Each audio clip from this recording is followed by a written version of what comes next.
Hello everyone and welcome to This Nintendo Life. My name is Nbz.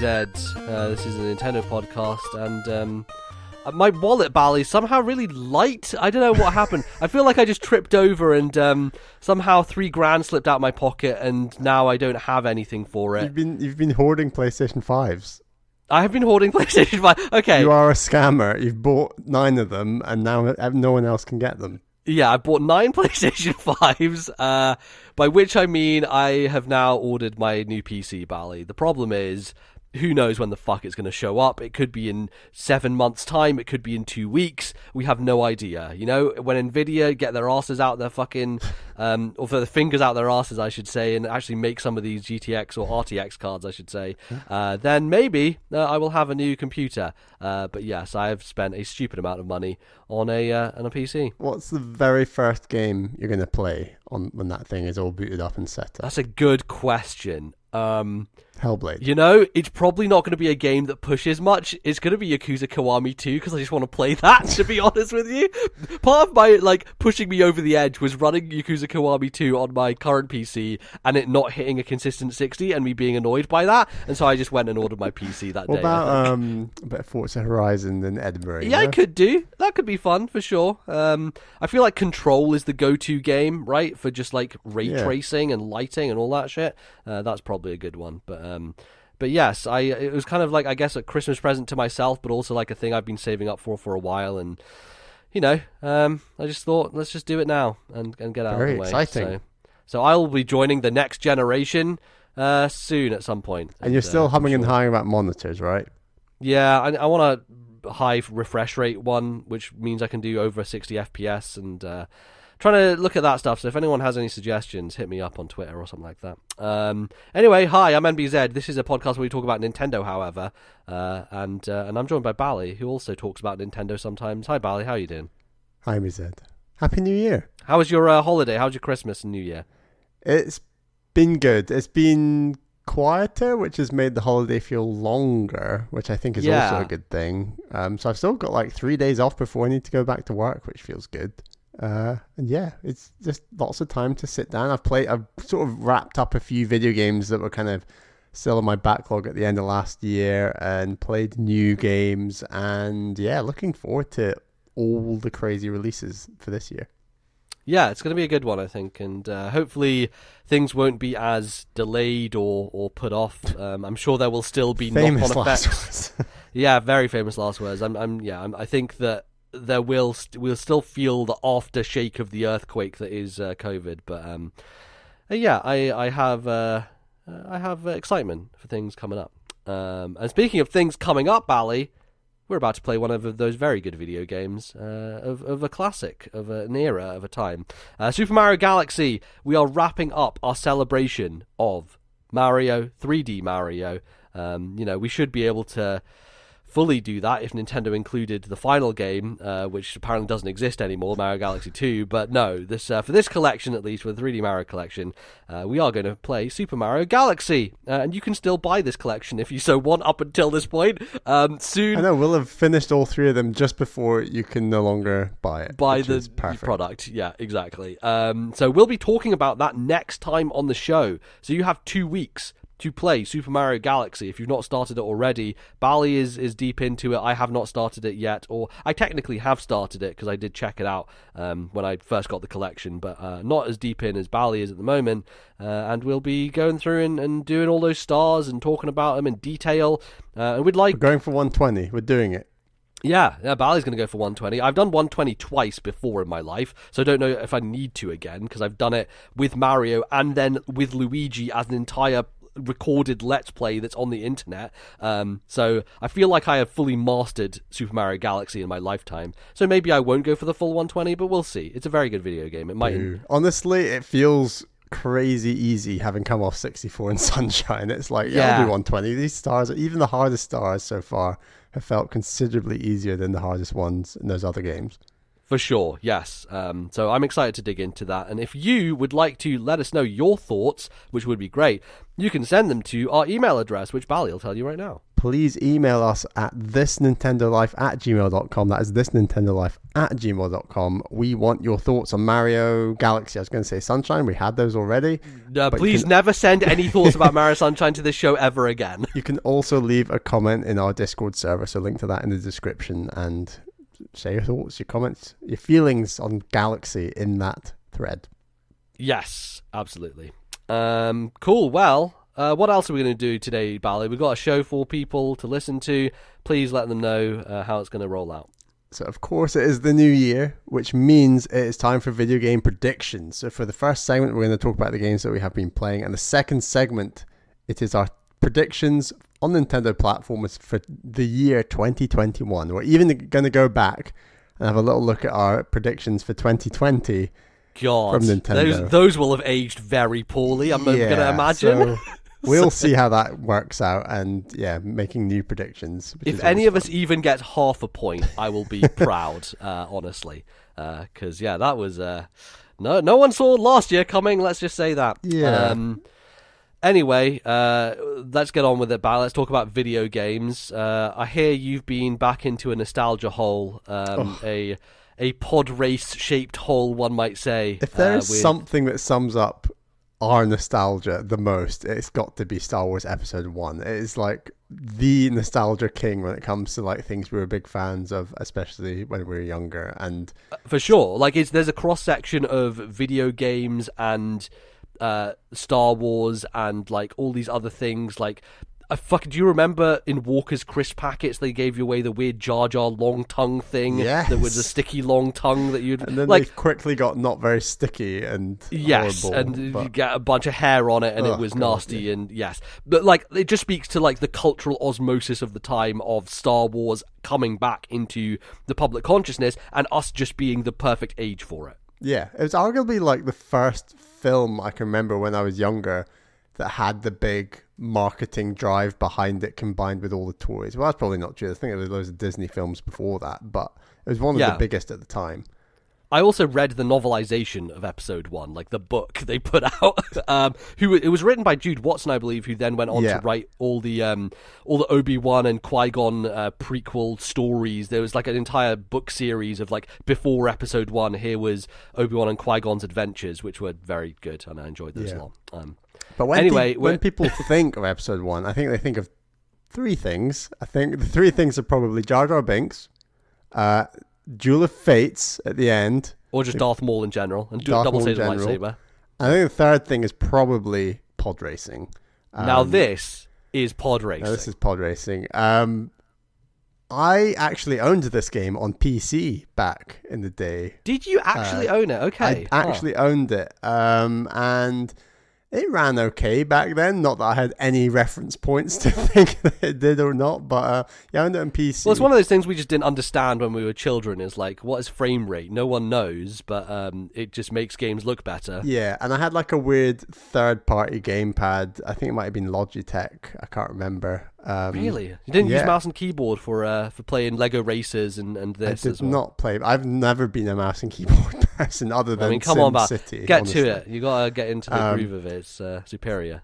So yeah, having played it on PC, and I was really bad back in the day, and I remember it being very hard. I was like, I wonder what this Switch port is like, and it's a dream, honestly. Like it in the same way that Mario 64 looks really ugly but crisp in the 3D collection. This game looks ugly but very crisp and sharp, and at the same time, like you can see the polygons, but they have a sheen to them that makes them able to stand up in the current time. And the game runs at a very smooth 60 frames per second, which is just really nice and looks awesome. And like it just feels and looks great. The sense of speed is there, like it just works. And you know, I don't know if you know this, Nbz, but I'm the only human who can do it, because like it's pod racing, it requires Jedi-like reflexes. I've really heard. Does, and I actually beat so I play. There's like a campaign mode, and there's 7 tracks per campaign, and there's 3 main Grand Prix, as it were, and then 4 bonus like extra hard tracks. and I came first in every single race in the game. Wow. Did you do that first time, or did that take a few tries in order to do so? Not first time, but most of them first time. Some of them I kind of like learned the tracks, and some of these tracks are really long. I'm talking like 3-4 minute laps, so the whole race itself. Oh, wow. Yeah, I mean, like, when you think about the pod race in the movie, it's a really long track, and it does take up at least like 20 minutes of that film. Well, that's a really interesting point, because yeah, as you play more, the tracks get longer. So by the end, most of the tracks like 9 minutes long, and one crash can ruin your whole race. So you really do have to focus, and the control. It does feel really good. But one thing I was interested in was, and this is one thing where the game was trying to match the film, but obviously like there are issues. And what I mean by that is the only track we have like nostalgia for with pod racing is Tatooine. Right, we don't know any other pod racing tracks. Right, you're playing 90% of this game away from Tatooine on places like Malastare and like all these other places that are referenced in the film. Yeah. But are completely different. A lot of the other planets, some of them look really cool. Like you got like snow, ice planets, like Cloud City style planets and things.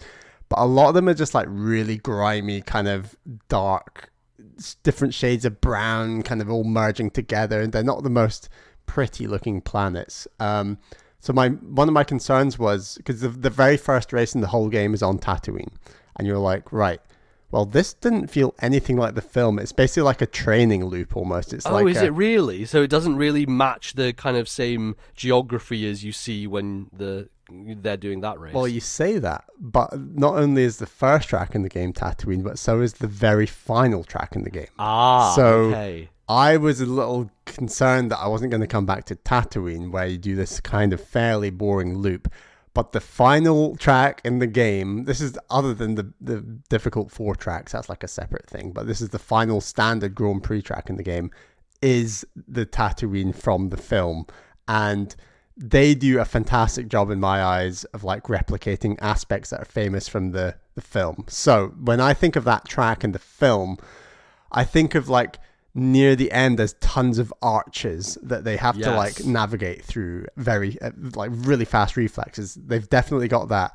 I think of the sand people sniping at you from the back. They have that in this game, and you can see their shots hitting the sand, and occasionally they will hit your engine and it will go on fire. No way. There's even a Jawa's sand crawler in this track that and depending on where you are in the race, it just basically crawls through the middle of the track, and you have to like avoid it and fly under its wheels, and it's really cool. And there's also like the big long open empty stretches where Sebald was doing all his crazy shit to Anakin in the film, and so it replicates all of those corners and tracks and straights like beat for beat on that final track. And it's if you've got the skill to get to that point in the game, it's a real sight to behold. Like that track in and of itself is like the most nostalgic thing maybe I've seen in video games in a very long time, because they do a really good job with that track. It's really cool. Wow. Yeah, I feel like if I played this, I don't know if I would be good enough to get there, potentially, right? Because we know that you've always been the racing king, and I always come second fiddle, and I'm just not very good at these types of games, especially... It's hard. Like, you are a bit like F-Zero, you're expected to boost a lot, and boosting is a fine balance. You're balancing a number of things. First of all, do I have enough track to boost on? Because your movement... kind of like is reduced when you boost. Secondly, if you boost for too long, you overheat and you risk an engine going on fire, and you have to like repair your ship like rapidly. So you do save the boost for the straights, a bit like F-Zero, but you can kind of break out of a boost, and it will not only stop the boost, but it'll stop your pod racer overheating at the same time. So you can essentially boost as much as you like, and then you can turn off the boost at the click of a button. All you have to do is press the air brake, which is basically your main brake that I would use to get around tight corners. There is like a slide kind of brake, which I thought felt awful. So all I did was only ever air brake to get around corners. But yeah, it does take a lot of like getting used to. And I played the main campaign as Anakin. I think his pod racer... I was going to say, like, of course, you're going to just go vanilla as possible. Can you choose to be other races in the campaign, or is that only reserved for multiplayer stuff? Yeah, I mean, the next best pod racer in terms of like what it feels like is probably Sebald, actually. Okay. And his one it's got like a much higher top speed. It's very bulky, so like you can actually ram into other people a lot more. Anakin's is like the lightest weight pod racer there is. Probably the easiest to dodge out of obstacles with, right? Because I imagine Sebulba's like giant fucking generators that would smash into some of these things more easily. Yeah, and like, so one thing in the campaign is that you are constantly unlocking money, and you're using that money to spend in like Watto's shop. So there's like a junkyard, there's upgrades, you can trade parts, and you're basically just spending your money to improve all these aspects of your pod racer. So very early on, I tried to improve like my top speed. I thought like that is a very crucial, stat to improve to do better in races. And before every race, you can actually decide, right, you can shift the points and how much money the winners versus first, second, third, fourth place gets, where you can skew it all the way up and say first place gets all the money, second place gets nothing, or you can skew it right the way down to make it more equal between fourth, third, second, and first. It's kind of like that push your luck dynamic to try and get more money, which is gambling, just like the pod race. Hey, you put down those chips and see what you get. But yeah, I just think this game feels so much better than it has a right to. It genuinely, like, if you have any nostalgia for Star Wars and like F-Zero, I think this is a must play, honestly. Like it's up there with like F-Zero Wipeout games I've played in terms of how it feels. And when you lather on that Star Wars nostalgia, like it's really cool. There's not really many camera options. You've got one behind the back fixed camera, and then you can also like check behind you to see other racers. But like, I do think the races are very fair. It's not like overly rubber bandy in any way. You are punished when you crash, but if you've got a good top speed, you can easily catch up other racers. Like, they are quite standard in the way that they race. I would say the music in this game and the sounds generally. So it's got like loads of voice clips from the film. I think they're just taken from all of, like, so many from Watto, so many from Jake Lloyd. And you hear them a lot, like when Anakin's repairing a ship mid race and this kind of thing. He says the same thing again and again. Yeah.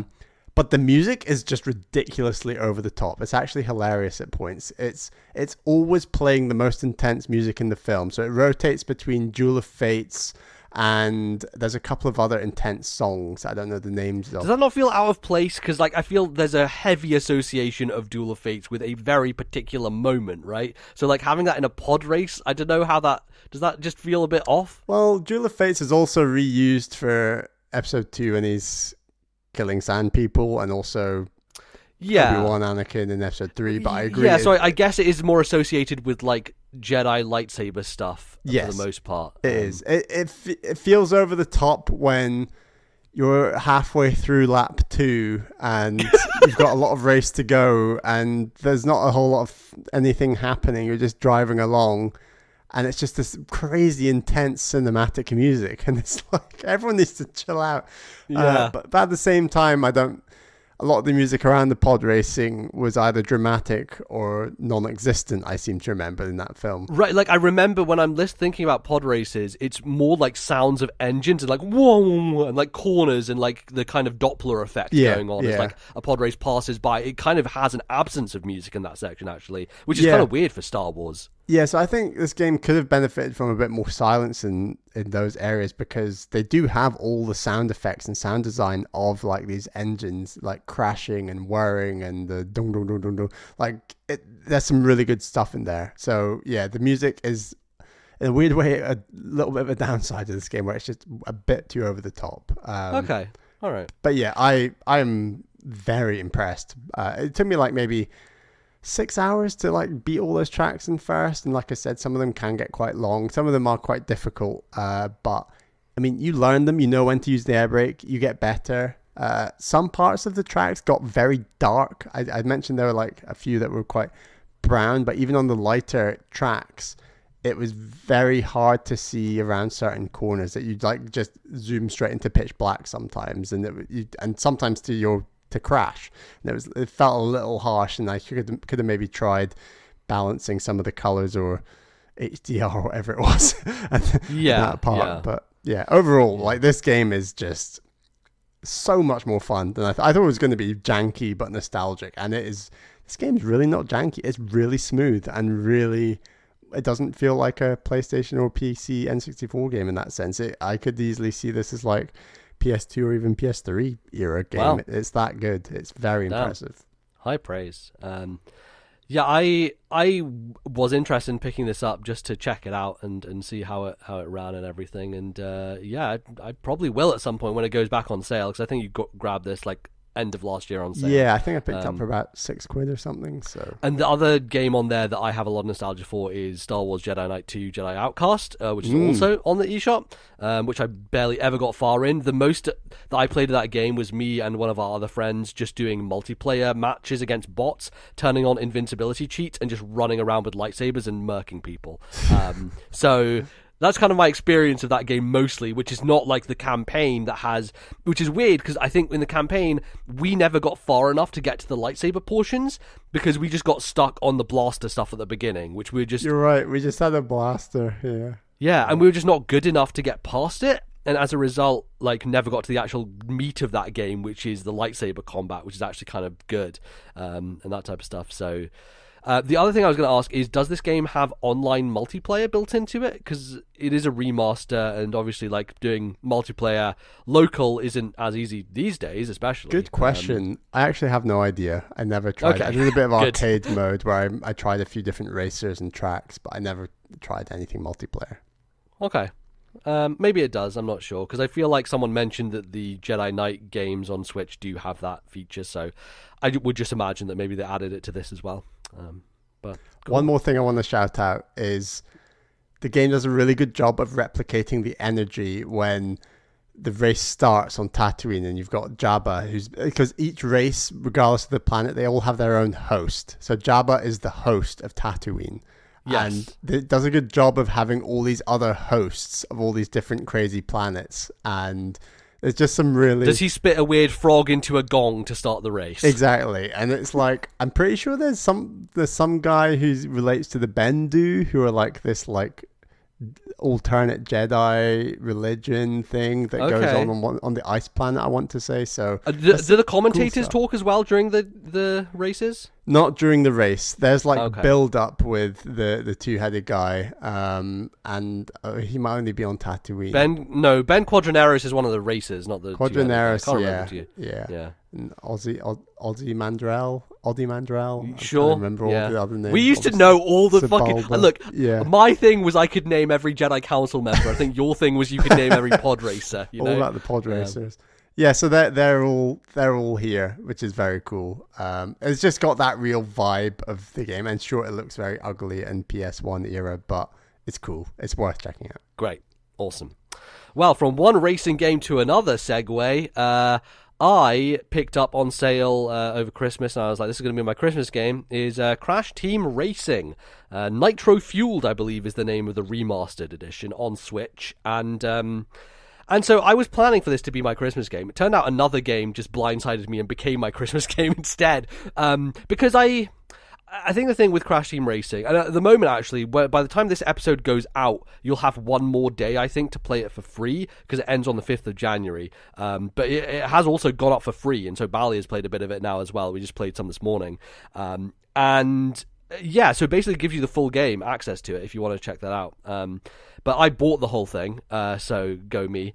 And I was going to say I kind of regret it, but then after playing with you this morning, I'm like, I'm actually kind of getting more into this. So the thing with Crash Team Racing is that ostensibly it is a remaster of that original game on the PlayStation.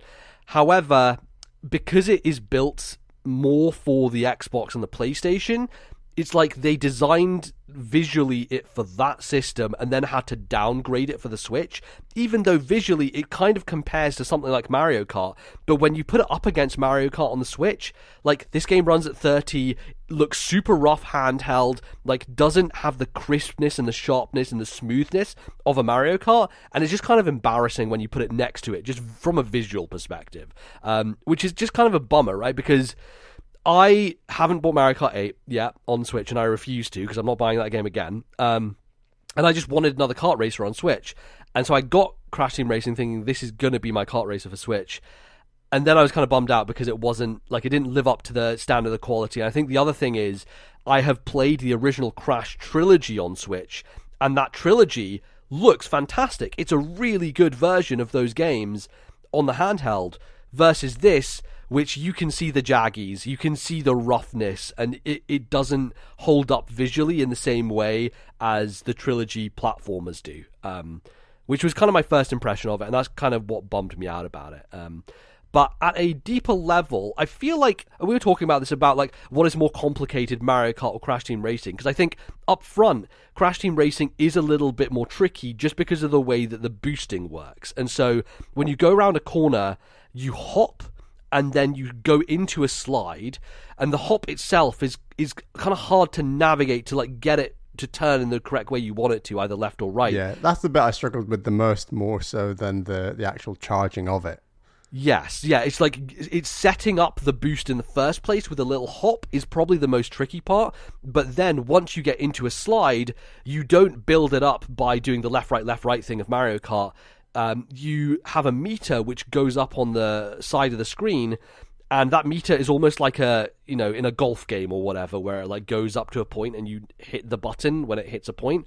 So you use one shoulder button to get into the drift, you hit the other shoulder button when the meter is boosted to a certain amount, and that meter will boost itself 3 times. So you have 3 chances every slide you do for 3 different boosts. So you can nail it. Was this mechanic in the original?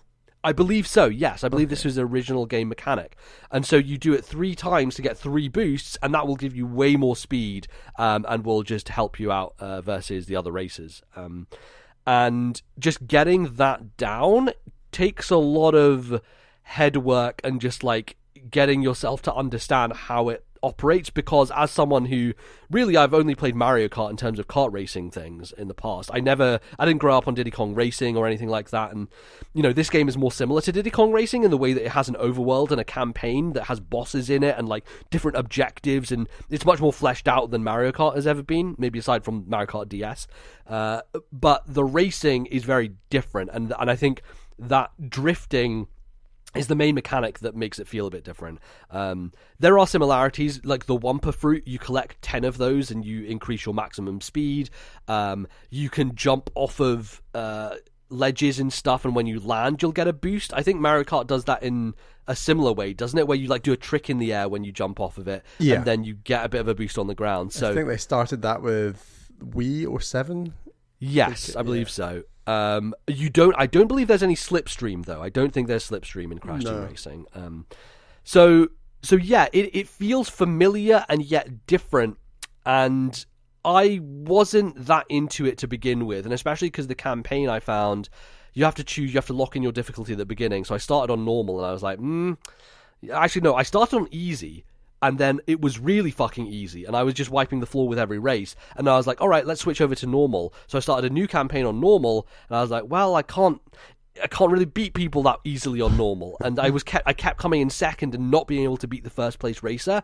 And so it was this weird thing of like, easy is just way too fucking easy, and then normal was a bit too hard for me. So maybe I'll go back to normal because now I know how to boost a bit better and drift around corners, so it might be easier. But yeah, so that's what my feeling was. And then we played it this morning, and we did it online, and I actually had a lot of fun playing it with you. How do you feel about it, Bally, as someone who is much more into kart races and Mario Kart generally? Yeah, I think it is very good. I do like the look of it. I think I do like the way it feels. I think the tracks are designed very well, actually. Yeah, it does feel nostalgic. Like, I did play this game quite a bit at friends' houses when I was younger, and it's got all those feels coming back, which is nice, and it does feel modern in a way. Like, it still feels good, and the frame rate is a little frustrating, especially for a racing game where, even as we were just talking about episode 1 Racer, like, they can get that in 60 frames per second. That's such an old game. Like, it is frustrating, especially for racing games where you feel like there's much more emphasis on getting that frame rate faster and smoother. But like, I think my bigger issues with the game are more the jank around it. So like, there's really bad loading screens between almost every single screen in the game. Yes, the loading is inexorably long. And even for me, someone who doesn't have a PlayStation 5 yet, of course, I'm sure that has kind of changed your perspective somewhat, Bally, in terms of how games load. I mean, I've only played like 3 PS5 games. I wouldn't say I've moved entirely into the next gen, but yeah. Right, yeah. But in terms of like, even for me, I was like, woof, these load times are long, especially on Switch, which is a cartridge-based system, which usually doesn't have load times that are that long. I was shocked. Yeah, it's just the way that they're between every single screen. It's not just like one big load before the race. Of course you have that, but you have a load before everything. And Activision really didn't warm me to this game when I booted it up. And you have to scroll through 42 pages of user agreement forms just to say accept, when surely that should be on a button. And I mean, maybe that's linked to all the microtransactions and it's some legal loophole they have to make sure that you agree to, that you don't see in most Nintendo Switch games, I don't know. Yeah. But like, it was just rough, and it's just, I don't know. And you were saying how Activision sort of added microtransactions to this game 3 weeks after reviews had dropped for the game, and that leaves a really bitter taste in my mouth. Just generally. It does, yeah. But, it does. But yeah, I think it actually runs relatively well. It doesn't drop frames that much, right? Like it holds a pretty steady frame rate, and once you're used to it, and it's fine. It's I think the frame rate seems better or smoother in the indoor areas. I think some of the earlier areas are more outdoors. I did, yes. And that's where I kind of started playing as well, which also makes it more impactful. It's kind of because you start on the overworld map, isn't it? Like you start on the campaign, yeah. You're riding around that open space. That's where the game looks worst and runs at its worst, because it is rendering much more than a traditional race does, because a racing line is like very guided and specific, and so you can kind of build it around that much more easily versus this. So yeah, it's a cool game, and I do like that it is different to Mario Kart. Like, it just doesn't feel as much of a clone. It does feel more distinct, even though it does have, it has the same things, the kind of cause of this genre, which is item boxes that you get items from and you throw them, or you leave them behind you, or you get them to kind of protect you from other items coming your way. It actually feels more wacky racers in that sense. It feels more cartoony. The physics feel a bit more unrealistic. Like Mario Kart, as unrealistic as it feels, I think it still feels a lot more like I'm actually driving a cart or a bike. Whereas this game, it's almost like it does feel like you're driving something that is very cartoony, Hanna-Barbera Wacky Racer style kind of craziness. Yeah, you're right. It does have that kind of dose of... That's kind of Crash as a series, I think, has that style to it. That kind of wacky off the cuffness. Even to the point where you were like, wait a second, isn't one of those races just a nitro box? And I was like, really?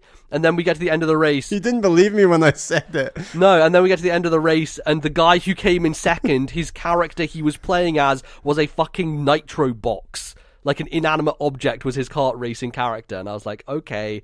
And also Spyro is in this game as an unlockable character. It's kind of cool. Like, I appreciate that they really went all the way with the characters in this game, and there's a bunch of skins you can unlock for them and that type of thing. So it's definitely neat. Bally, you were mentioning to me, what if they threw, obviously Activision Blizzard, what if they threw some Overwatch characters into Crash Team Racing? I would play as Mercy in Crash Team Racing for sure. But yeah, it doesn't seem like that would happen. I think Blizzard likes to kind of keep their own shit to themselves and not... Do you think they do their own Overwatch racer? Yeah, well, the thing is, Blizzard has their own kind of Smash Brothers, which is Heroes of the Storm, which is a MOBA, but it has characters from all of Blizzard's games in it. So it has Diablo, Warcraft, Overwatch.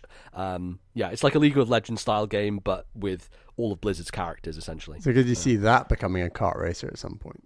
I don't think anyone makes kart races these days, Bally. The only reason this is... It's not really a genre that people do much, do they? No, like, it's a 90s genre. It is a early 2000s genre that very much died out as soon as the mascot platformer died out. The only reason Mario Kart retains as a legacy is because Mario retains as a legacy. Like, he's the only survivor, really, of that era of mascots, and because all the mascots. That's why we need Astrobot to pull the way for Sony, you know. Totally, yeah. So like, I wouldn't be surprised to see Astro Racer be the next game from SIE Japan.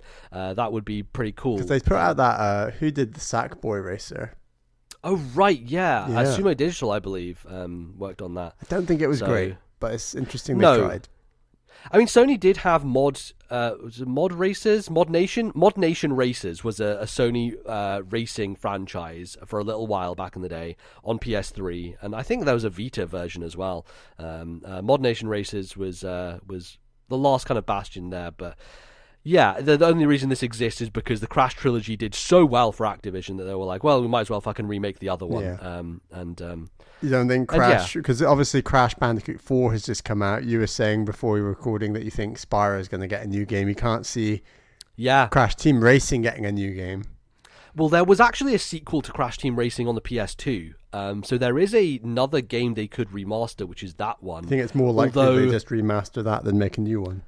Maybe, but apparently I think I heard Tim Geddes talk about how they took some of the mechanics from the second game and rolled them back into the first game with this remaster, so I don't know. Or even some of the tracks maybe from that second game as well they put into this. I'm not sure on that because I'm not, a fanboy of Crash Team Racing and that series, but yeah, maybe. Like maybe they do go back and remaster that game as well, But for certain, I think that with the success of these revivals, especially in the UK, my God, these are like the top of the charts in the UK, these games. I foresee a new Spyro game, definitely, and I would be excited about that. Yeah, cool. For sure. And in the meantime, we'll wait for Mario Kart 9. We will, whenever that so happens to deign us with its presence. Like, you think about it, the ARMS team, who is the Mario Kart team, has been working on something since 2017, right? So yeah, ARMS did come out very early, so... They did come out very early, so they've had like good 4 years now to work on some shit. So hopefully we'll see that this year.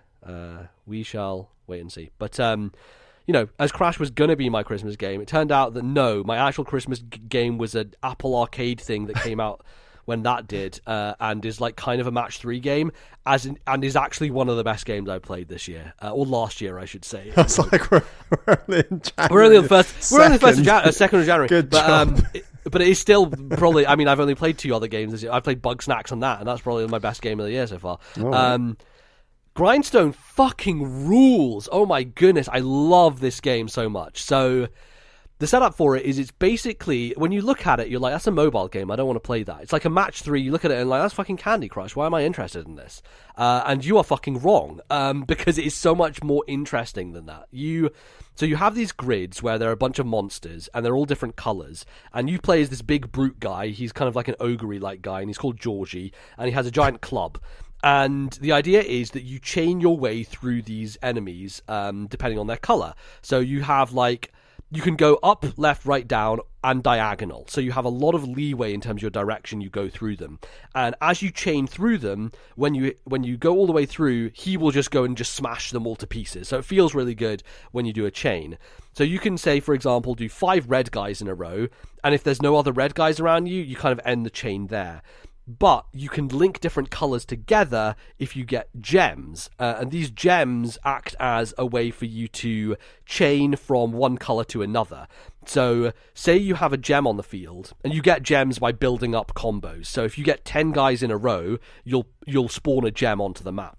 So you can go like, okay, I'm going to go round in a circle, get all these purple guys, make sure I hit the gem, and then I can switch over to red guys, and there's a whole other chain of red guys I can get, and then there's another gem, and I can chain to yellow guys around here, and then I can open this chest, and I can kill this other guy who has a lot of HP. And by the time where you are now, where I'm at like level 140, and it's like 150 levels in the game, there's so many other things being laid on top of it, whether it is enemies, who have their own actions, who have a HP number. So there will be an enemy that has the number 10 next to it, and you can only kill that enemy if you have a chain of 10 enemies before attacking it. So you have that. You have different kind of map styles. So one of the ones at the moment I'm on is a conveyor belt that kind of moves every turn, and so you have to predict, oh, this is going to move, therefore this enemy might be in my way, therefore he might attack me that turn. The kind of idea behind each level is there are 3 objectives. And this kind of reminds me of Super Mario 3D World in terms of, sure, you can just finish the base level, which is usually killing a certain number. So it's either kill 50 or kill 75 or kill 100. Then you can just exit the level and you'll just have beaten it. However, the real nuts and bolts here is like going after the green stars, right? Which is getting the chest in every level and defeating the special enemy in every level. And that's where the real challenge comes in, because the longer you stay in a level, the more enemies will start to aggro. And when they aggro, they will hit you for damage. And you've got 3 HP, so you basically have ways of like getting around it. You can put up a shield. There's other kind of items that you have in your arsenal, but they are also kind of usable, so they will get used up and then you can refill them at the store. So I have this bone shield where if I put it up, it will, when enemies attack me, it will throw a bunch of bones onto the field, and wherever they land, they'll squash different people and take them out of the map. Or there's a poison shield where the enemy will get poisoned if they hit it. There's a spike shield where if they hit it, they just explode because it spikes them and kills them. And so you have these different blueprints that you're unlocking to get different items as you go through. But in order to refill them, you go back to the inn and you spend your currency. So you spend your gems there. You spend all these other kind of objects that you pick up in the maps. And it is just... For me, it is the best podcast game I've ever played. It is so incredibly satisfying to chain these enemies together, figure out a strategy, like know that you need to save this turn and do a stupid small thing this turn so that next turn you can chain like 25 guys in a row. And the sound design on it, just the look of it, it's got a really popping art style, visually very colourful and bright. And it is originally designed for phones, right? So touchscreen usage is there, and you can play on the touchscreen handheld on Switch if you want. But I actually really like it with analog stick, and it works very well with a stick as well. So yeah, it rules. Grindstone is just it's one of those games that, to be honest with you, I got to a point I was like, 50 levels in, I've played quite a lot of this now. Like, I must be close to the end. And I looked it up, it was like 150 levels. I'm like, oh god, I don't know if I'm going to finish this. And then I realized, like, it's not that type of game. It's not the type of game I should be marathoning to finish. Dip it's the type into it throughout the year or something. Totally, but it, like, even then, I am like at a level 140 now, so I'm almost done with it in that sense. But part of it is like Dan Reichert put up his 7-hour podcast of Game of the Year stuff, and I was like, I want to listen to that, but also I don't need to sit here and just watch that. I'm going to play Grindstone that entire time. Yeah. So as I dipped in and out of watching that, I was playing Grindstone. As I have been catching up on some Game of the Year podcasts, I'm playing Grindstone. When I'm down, I did all that with Forza. Totally, yeah. But when I'm downstairs, like my family's watching a movie that I'm not super interested in, I'm just playing Grindstone at the same time, because it scratches a part of the brain that allows me to super focus on anything else. So I can be totally engaged listening to a podcast, absorbing everything that is said, while also being 100% engaged with the game itself, and like nailing everything about that and feeling the satisfaction of moving forward and completing levels. So yeah, to me, it's just an immaculately designed game. It is so much fun, and it is totally not the type of genre I go for ever. Like, I don't play these types of games. I'm not into mobile match 3 stuff. But for me, this feels like a AAA one of those in terms of it really has like thought and design put into it. It doesn't feel, especially because it was put on Apple Arcade, like most of these types of games are built to gouge money from you, right? Like they are built so that you get to a level that you can't beat and you have to put microtransactions in. And that is what stifles so much mobile design, is that games have to be made for the purpose of extracting money from people. When you can just make a game about Apple Arcade, right? It's just totally, yeah. And when you can just make a video game that is well designed as a video game experience first and foremost, that's when I can really see the benefit in these types of mechanics. And just the way that Grindstone does it, the fluidity of it, just, it is such a well-made game, and I put like 20 hours into it, and I love it. It is so good. Do you think they're more trying to appeal to the Apple Arcade market more so than the Candy Crush market? Is it they specifically made it that way? Maybe. I think it's kind of a bridge. To me, it feels like a bridge game, right? Okay. Like you imagine your regular consumer on the App Store is just there for free stuff and they download Candy Crush to their phone or whatever. It feels like if Apple are trying to get people on board to Apple Arcade, Grindstone is a really nice jumping off point to be like, this is more of a real video game, but it's still familiar enough to people who play those types of video games that they would really get into it. Like, I can see myself giving this to my mom, and she would really enjoy playing it, or my sister, and she would really get a lot out of it. Who's the developer? It's Cappy. So Cappy, who made Below, that came out recently. I think that was maybe 2 years ago now, or maybe last year. Time is weird, who knows? And they also have worked on a bunch of different stuff over the years. I think Super Time Force was them. But they make proper real video games. So even though this one is, designed in many ways for the mobile market, it has those types of sensibilities in it, which is why I think it's so good and so satisfying. So yeah, Grindstone fucking rules. Also, I should mention, I got a code for it from Pop Agenda. Pop Agenda sent a Switch code to me. So disclosure there that, I was given a code for it, and I don't know if I would have picked it up without that. But I'm very glad that I was able to play it, because now I can espouse its virtues and say, hey, everyone else, you don't ignore this. Like, it's not something that's just going to be on the Switch shop and be forgotten about. I think people should really pay attention to Grindstone. It's fantastic. So there we go. I think that is probably going to close us out for the first segment. Don't go anywhere, however. We'll be back after the break with some big, beefy Nintendo predictions for 2021. Don't go anywhere. We'll be right back.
All right, folks, welcome back to the second half of today's show.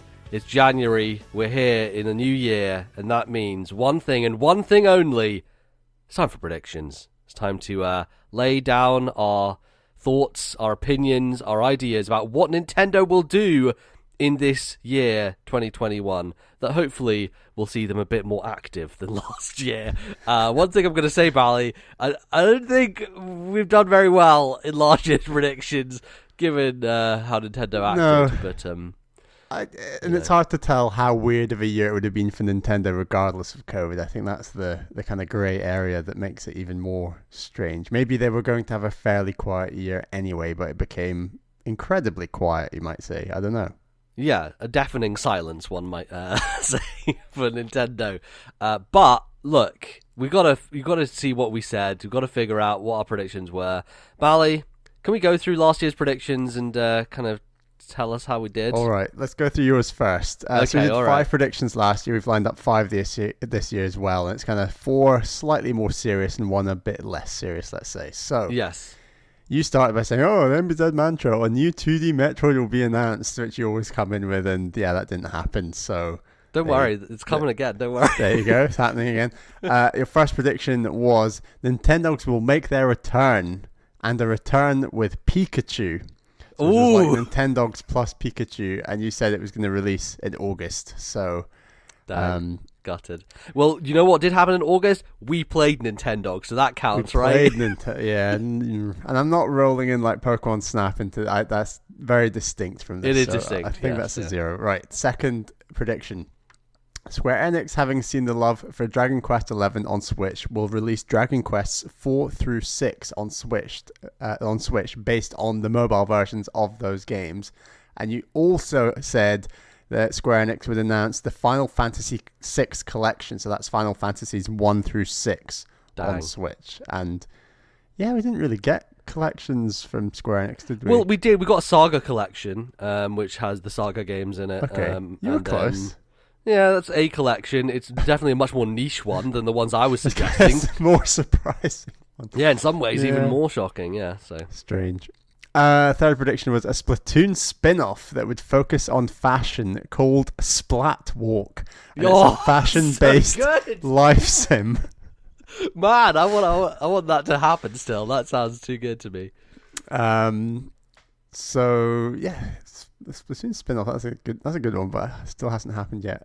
Fourth prediction was Ace Attorney will rise again. Capcom will not continue on the mainline story of the series and follow a new protagonist, or so the marketing would have you believe, you said, because in the actual game, an old man in his wheelchair in the first case will reveal himself to be a 70-year-old Phoenix Wright. Which I thought was a great idea for like that kind of plot and that story. And the idea of revealing characters as separate to trailers and things, I feel like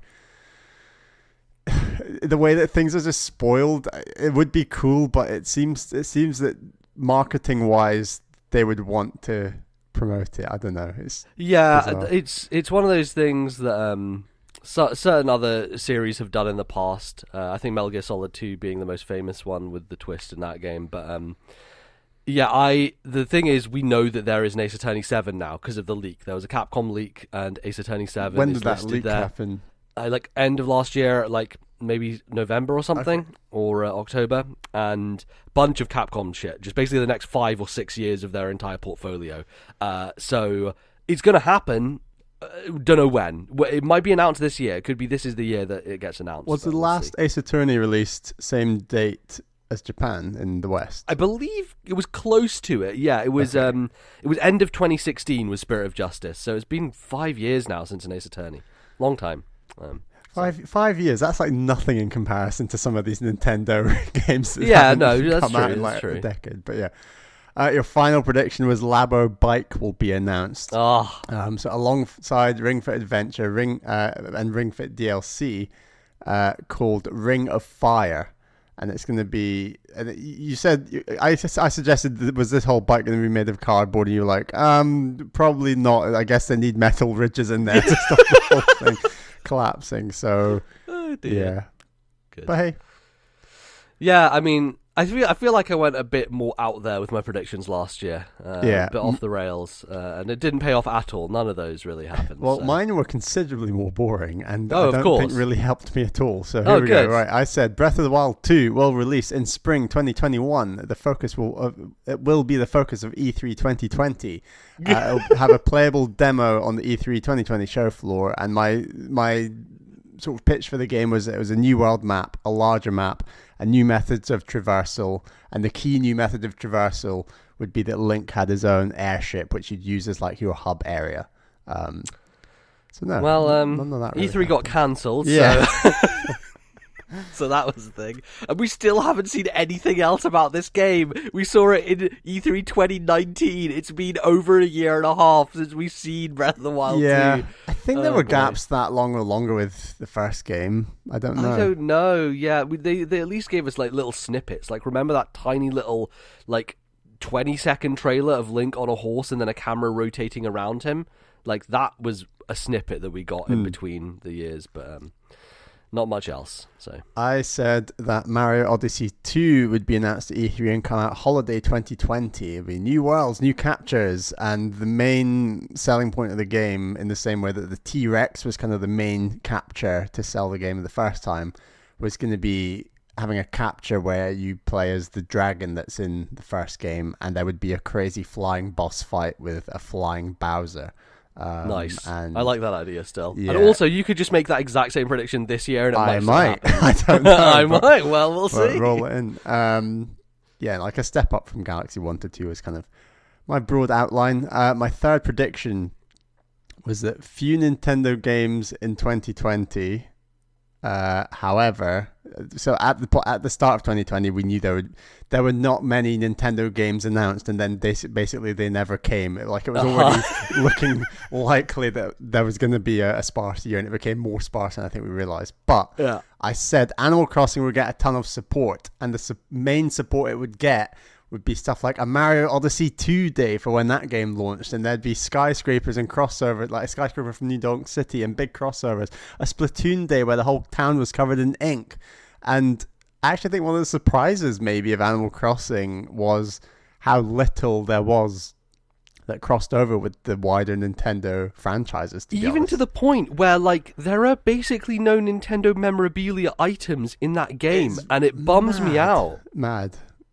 Especially considering I played only, 50 hours of New Leaf, and I had an entire room in New Leaf of just Nintendo shit with, like, banana skins and fucking shells and mushrooms and all this stuff, fire bars. It was so much amazing stuff that they'd put into that series, and at this point it's like it's completely gone. Like, think about the GameCube game where you had full NES games playable, right? And like now it's almost nothing, which is a bit of a bummer. Do you think they might come back and do it a bit like the very late DLC with Mario Maker 2, or have they missed the boat, you know? I think with Animal Crossing, I imagine that they obviously have done their main event for this first year, which is just like the holiday stuff that maybe they wanted to keep it vanilla for the first year, then they go crazy second year. Yeah, that's what I feel is like maybe the next year, if they want to continue people playing Animal Crossing and keep it games as a service-esque, then they might start to add some of that stuff in now that they've had the roadmap for, you know, your traditional season stuff going on. Oh well. Another 0. So I also thought that there would be a trailer at E3 2020 with a release in summer 2021 for Smash Brothers Mario Kart, or Smash Kart, or whatever we want to call it. And the trailer starts with Mario, Peach, Luigi, the whole Mushroom Kingdom team driving along a standard style Peach Castle track. And then Mario drives through a portal and he's on Zeebs. And then Ridley comes along and boshes him out of the way with his cart. And Ridley starts getting shot at in an R-Wing with Star Fox behind him. And it kind of... The trailer starts as standard Mario Kart but evolves into Smash Kart. And it would be... Ridley really has it out for Mario, doesn't he? He's already killed him once. He's got to kill him again. Mario did die this year, but not by being boshed by Ridley. No. Did he really, though? Did he really? You know... So yeah, Smash Kart, I'm sure it's still in the pipeline. I don't know when that's coming, but we'll get to that in predictions, I'm sure. And then finally, this is my unlikely wild prediction was that following the success of Wargroove Intelligence Systems would work on Advance Wars.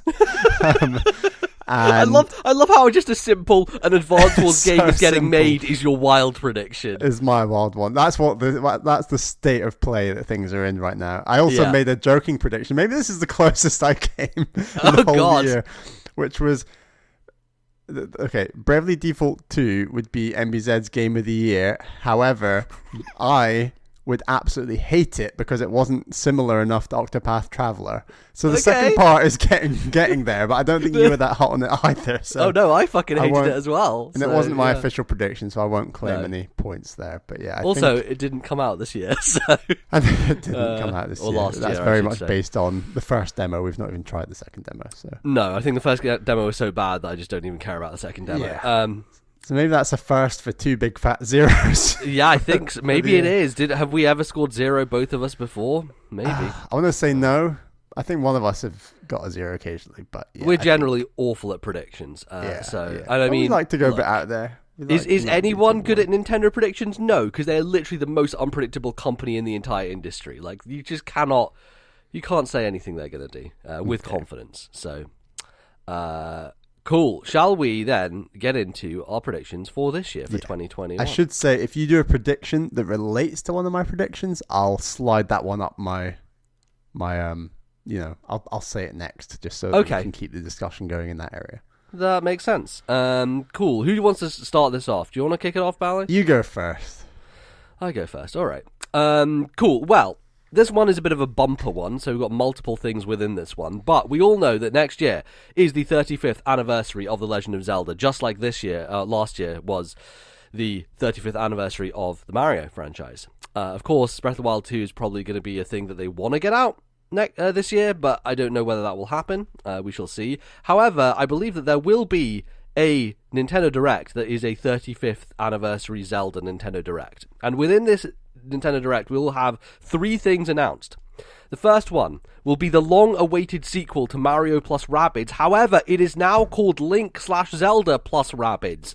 And it is obviously made by that same team at Ubisoft, Davide Soliani's team. And it's basically, I imagine it as similar enough in tactics and gameplay to the Mario stuff, but obviously now we're set in Hyrule, we're in a different world. The Rabbids have somehow warped the washing machine portal over there, and they're interacting with all the Zelda characters. You have Ganondorf join your team, obviously everyone works together with the Rabbids to take out an evil, weird Rabbid who's dressed probably as Ganondorf. Probably a Ganondorf Rabbid, right? Ganondorf Rabbid. I mean, we had Donkey Kong Rabbid. Look, Rabbids are very malleable creatures. They can be many different things. I don't think it's going to vary that much in terms of how it plays, just because I think they found so much success with that first game, and it's a really good tactics game. So I think that's likely. The next thing they will announce is the Breath of the Wild Zelda. This is kind of the thing they do instead of Mario 35 is it's going to be the demake. It's going to be the Breath of the Wild demake demo thing that they made when they were trying to make Breath of the Wild for the first time, which is to say original NES Zelda, but with all the physics and stuff from Breath of the Wild. Putting rafts on oceans, like going across them and stuff like that. And that will also, of course, as keeping with Nintendo's policy, be a limited time game that you can only play on Switch Online until September of 2021. Yes, that will be great. And then there will also be a sequel, Bally, to everyone's favourite video game in the Zelda franchise, Link's Crossbow Training 2. It's coming back, and Breath of the Wild Link is going to be featured. Here's the thing. Original Link's Crossbow Training, your bow never broke. Well, motherfucker, it's Breath of the Wild. Time for your bow to break, and you've got to collect new ones. So that's it. It's the 35th anniversary Zelda thing. Okay. Now, here's a smarter person, Bally would say.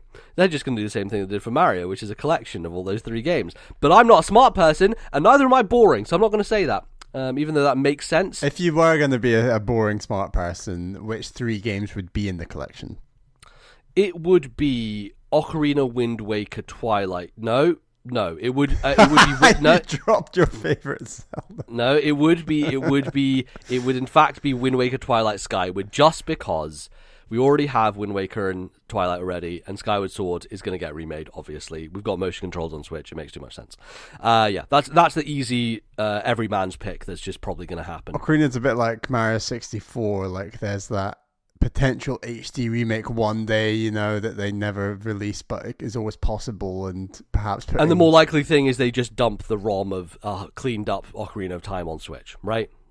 Just like they did with 64. Cleaned up Ocarina, or like the 3DS version, or? No, because they didn't take the DS version of Mario 64 and use that for the collection, did they? They cleaned up the original, so true. They're just going to clean up the original, I believe. Yeah. Who knows? Yeah. Okay. Cool. I like that. What was? Did you have a final out there? Did you say you're about to get to?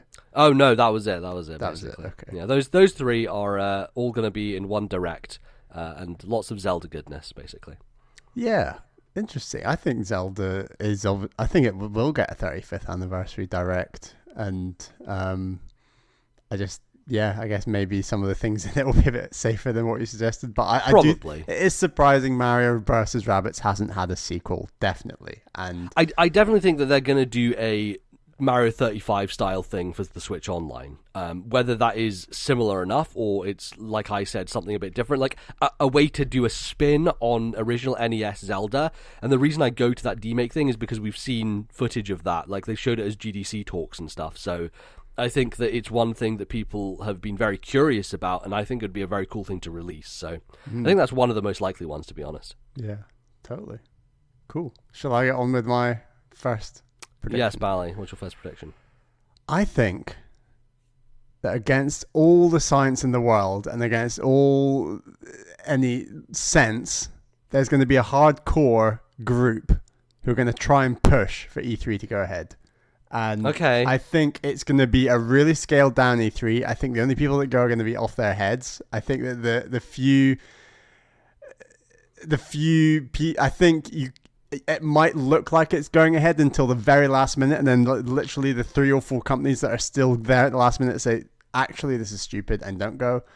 But I think regardless of the American push, and it's going to predominantly be from like American companies, developers, local developers, whoever, who might push for it, I think because of the restrictions around Japan and the situation with Nintendo specifically and how they fly over lots of people from Japan, they will come out the gates really early on and be like, yeah, we're not being on the show floor at E3. Hell no, absolutely not. And they will come out and say that as early as March. Like, they will do it as early as possible and just be I can see that.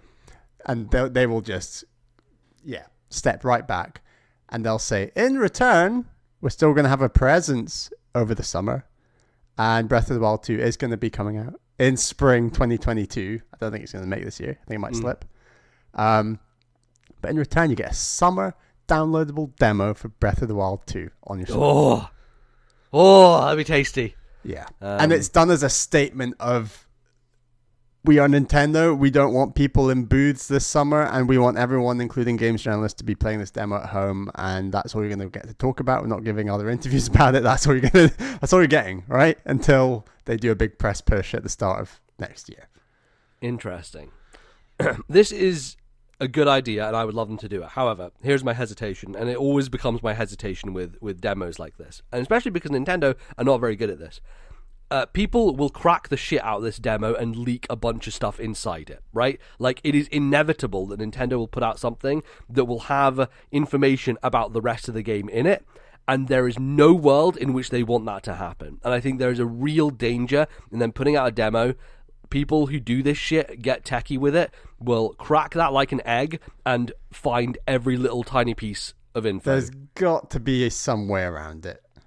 Well, the only way around it, I would imagine, is to create a completely standalone SKU of that slice of the world where it literally takes out everything else about the game. But from what I understand about how game development works and how those types of demos work, that's really fucking hard to do, and it takes a lot of effort and time. It sounds, but I hear what you're saying, but it genuinely does sound like the kind of crazy shit Nintendo would be up for. You know, like, they are a bit outside the box when it comes to that thing. I don't think so. I think the way that they react to, I mean, they haven't reacted to that Giga Leak or anything, but I imagine they are fucking furious about it, you know? Like, they, of all companies to me, read as the type of people who do not want to even put a minuscule risk of stuff like that happening, even though it fucking happens all the time to them.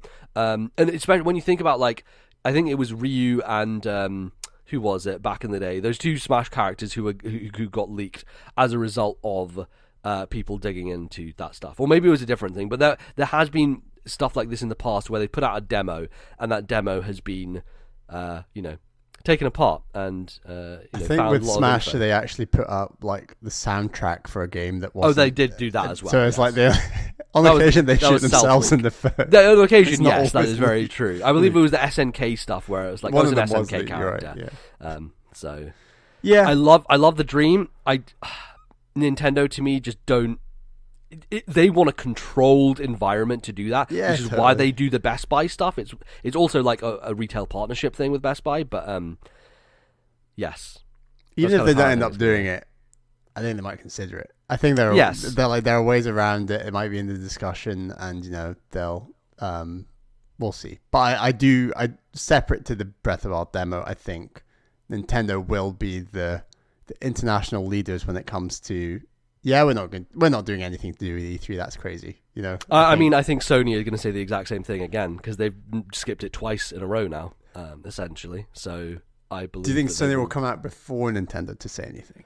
I think the thing is we don't even know if E3 is going to happen yet or not, right? And so in a situation where the ESA comes out and says it's going ahead, these are the dates. That's when I think you'll see Sony be like, "Nah, not us, mate," and Nintendo be like, "Nah, not us, mate," and Microsoft will be like, whatever, we'll take the free press, right? Like, I feel like Microsoft are by far the most likely to go if that happens. Yeah. Cool. My next prediction, number 2. The Switch Pro is coming, Bally. It's happening. It will release in September, and it will come with the following third-party games that run only on the Switch Pro. They will be Assassin's Creed Valhalla, Resident Evil 2 Remake, Sekiro, And weirdly, because Konami just wants to make money even though they don't make video games anymore, Metal Gear Solid 5 in a weird late release will come to the Switch Pro. I don't really have many thoughts about the specs of the Switch Pro. What's it going to be like power-wise? I've got a few ideas. Okay, have you got a prediction for it? Yeah, I have a Switch Pro prediction, but we can follow up on your one first if you want. Yeah, I mean, I don't really have a huge amount beyond that. I do think that these third-party games are going to be the types of things that will not run really well on an original Switch. They might do a thing where there might be a controversy. I imagine there could be a controversy similar to Hyrule Warriors on 3DS, where they put out these games on base Switch as well, but they just run like fucking garbage. Like, I can imagine Assassin's Creed Valhalla running at literally 10 frames a second on base Switch, and people getting very angry about it.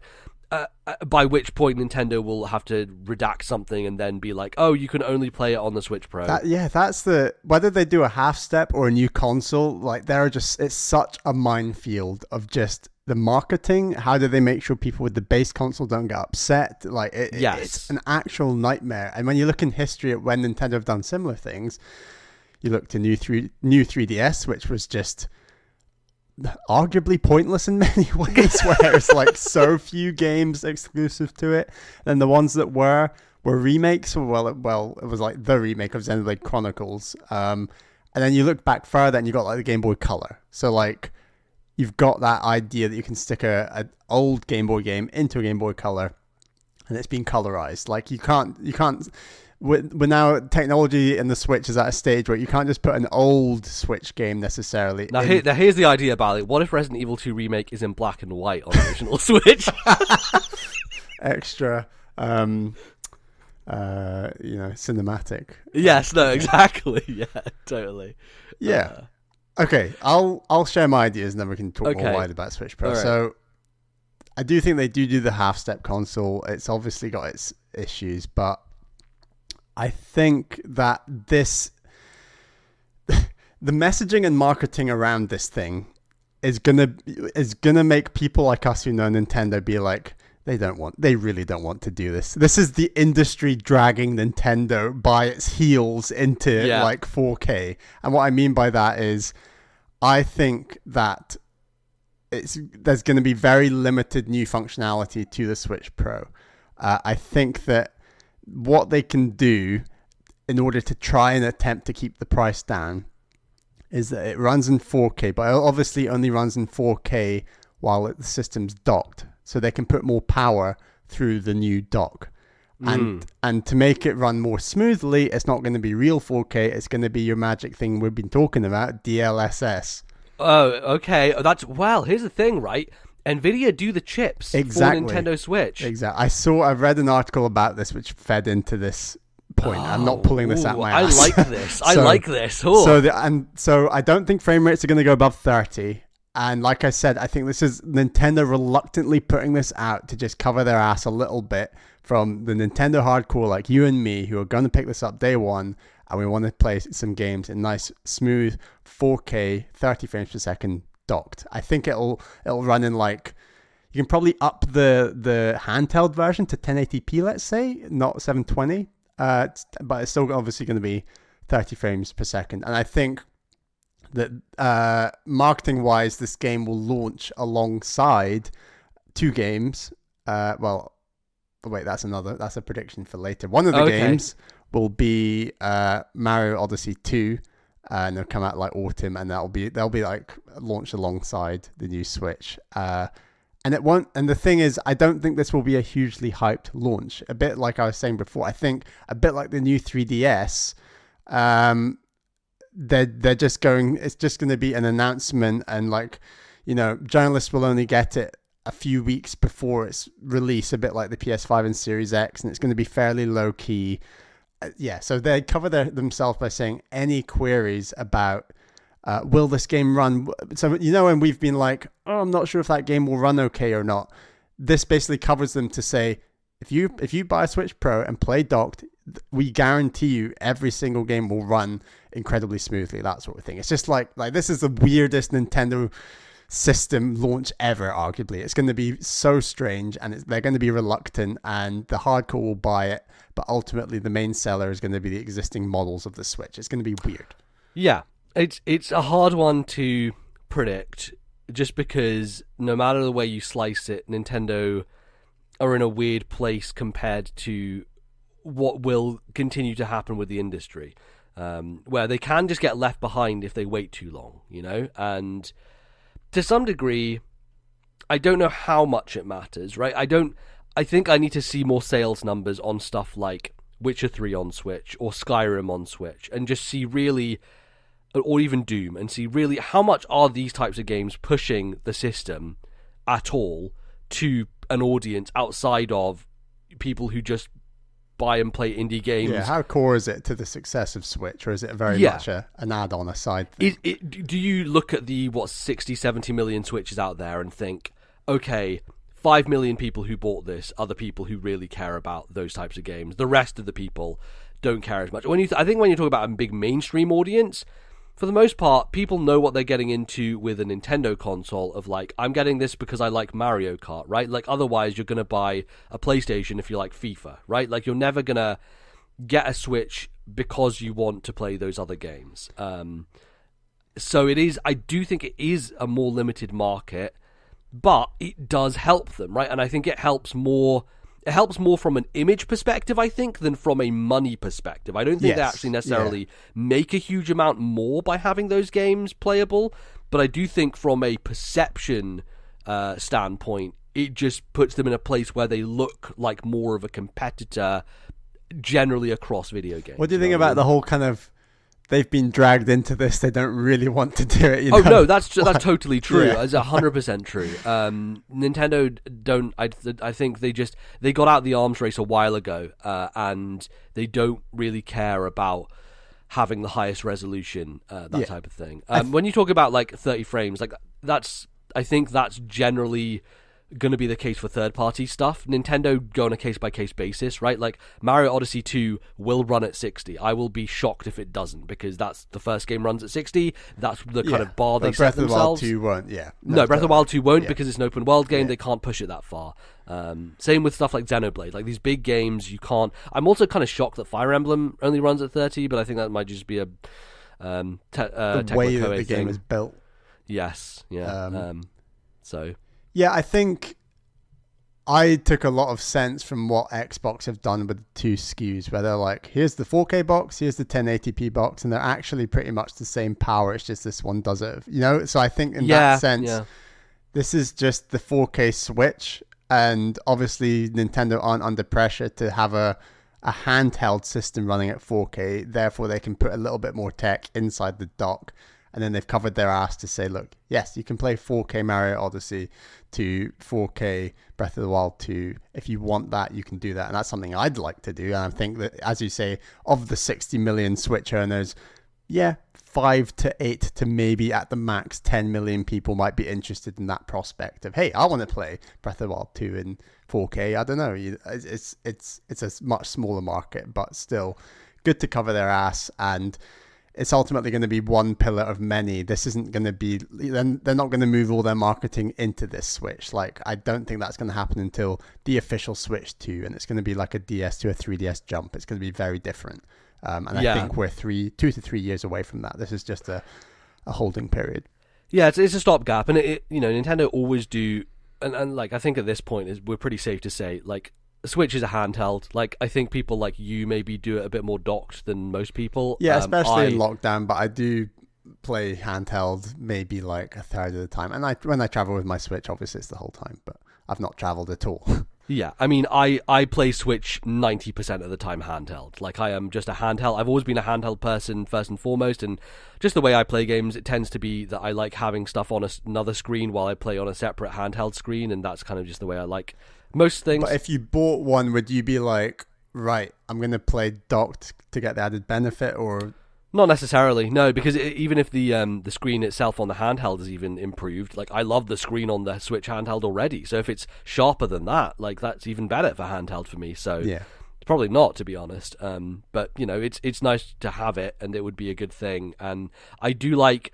Did you read much about DLSS? Because I don't fully understand it, and I don't know whether it's a tech that has to be like, is it something that requires a certain power level to work, or is it just something that Nvidia will just build into their new products? Because you know, the 3080 will allow me to do DLSS when I get that, versus my current card can't do it just because it doesn't have it. And I'm not sure, I haven't read too much about it, but I think Nvidia could potentially just build it into whatever chip they use for the next Switch edition. Yeah, I don't know a ton about it. It's just, I think it's a good workaround it's a way of Nintendo sneaking into 4K without this price suddenly going crazy, was how I understood it. Like, sure, this will probably still be, you know, 250, 300 quid, but I don't think we're talking about it being 400, 450.